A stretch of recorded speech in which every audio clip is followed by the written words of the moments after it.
Good morning, everybody. My name is James. I am the founder of Rupert.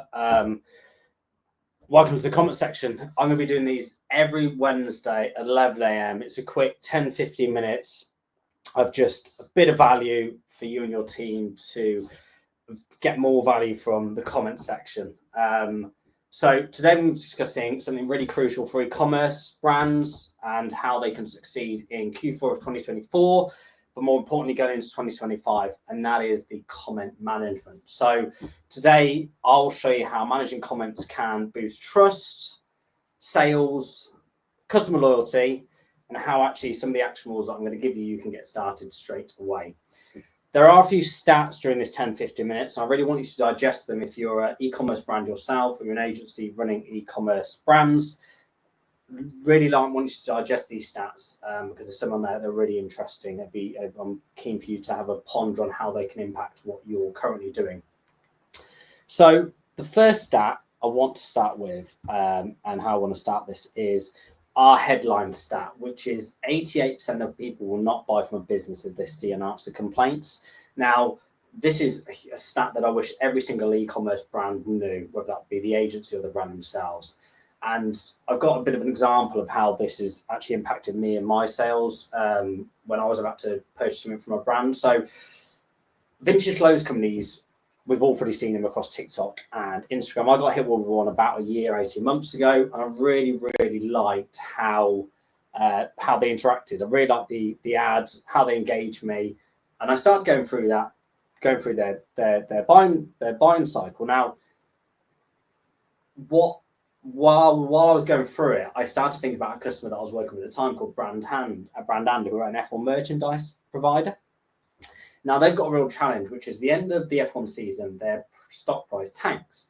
Now, I thought as I was going through this cycle, this is a really good way of potentially bundling Aston Martin, Ferrari, Mercedes gear up and actually getting a higher price for their stock rather than just doing a big sort of Black Friday deal like a lot of us will be doing at the end of this week. So I started going through and about to purchase, I think it was about £100, and I saw that their comment section had about 300 to 400 comments. So I thought I'd have a click, because that's a lot for a paid ad. That's quite a lot of comments. You don't see many paid ads with that many. And wow, the comments were just off the chart in terms of complaints. Where's my order? It's been weeks, it's been months. No one's answering my customer service emails. No one's answering my customer service calls. It was really bad, but no one had responded to any of those. Now, I actually didn't go ahead and purchase with that brand because I was I just thought it was a scam, being really honest. And here is a few examples. I actually did some digging while doing this presentation of a similar vintage clothes company. Weirdly, they had the same issue. I don't know if the same ones in the end, but you'll see here the top two, which is where's my order. And then you've got the bottom one here, which is Mike Tyson basically going ballistic because it's been 2 months and nothing's arrived. And not only has he commented, then obviously he's had a load of threads under it. So that's an example of how the 88% of people who will not buy from a business, who will not buy from a business if they see an answer complaint on social. I am one of those 88%. And again, if you are neglecting your comment section, just be conscious that you might fall into that statistic. So why comment management matters? So I put this into 3 categories for you. The first one, which is it impacts your numbers. Did you know that brands responding to comments can see up to a 20% boost in customer trust?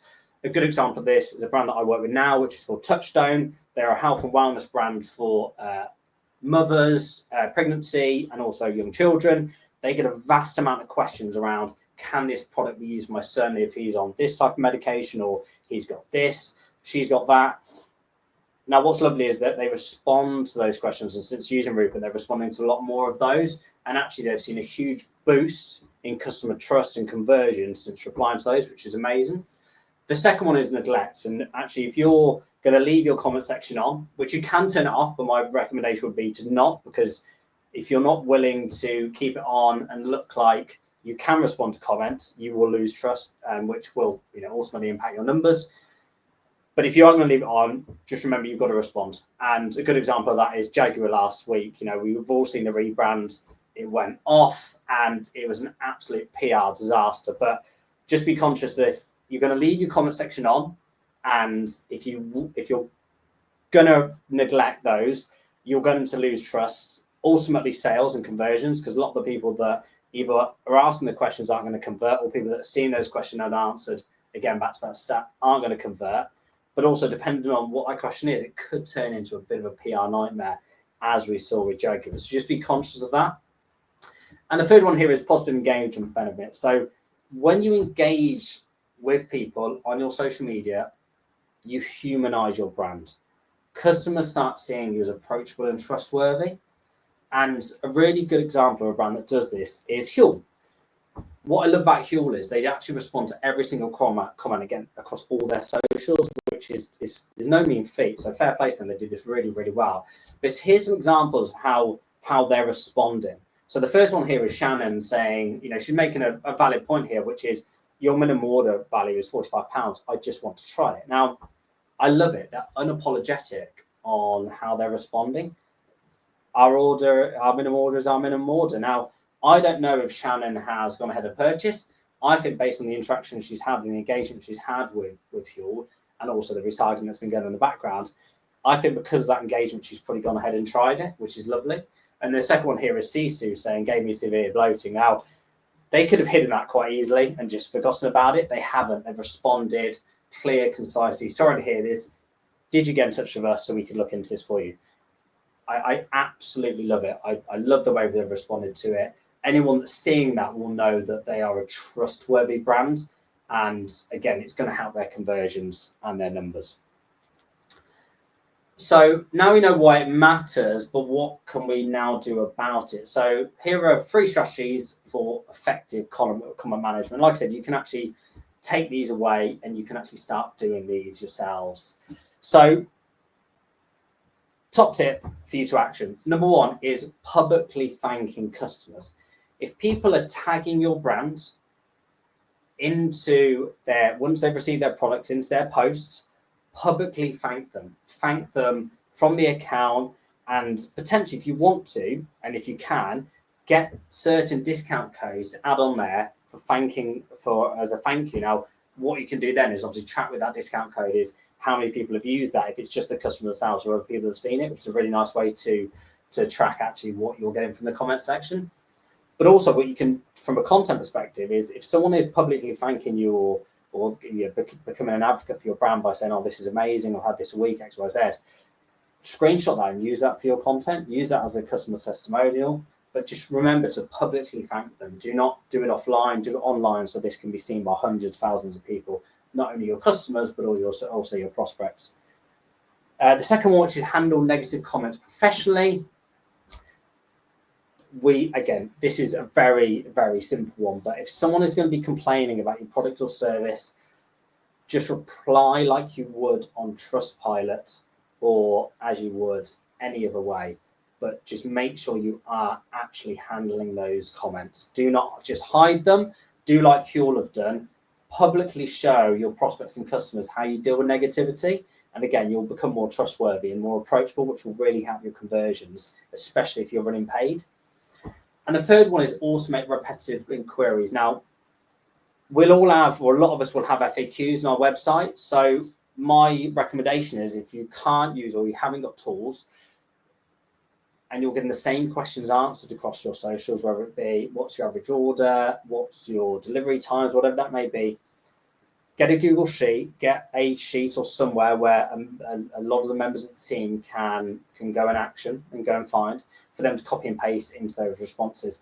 It's not ideally what I would recommend because we're trying to play into the algorithm and actually you as a brand then don't look as authentic, but that's better than nothing. And I understand that not everyone has the time to be able to sit there and think about a response to every single one.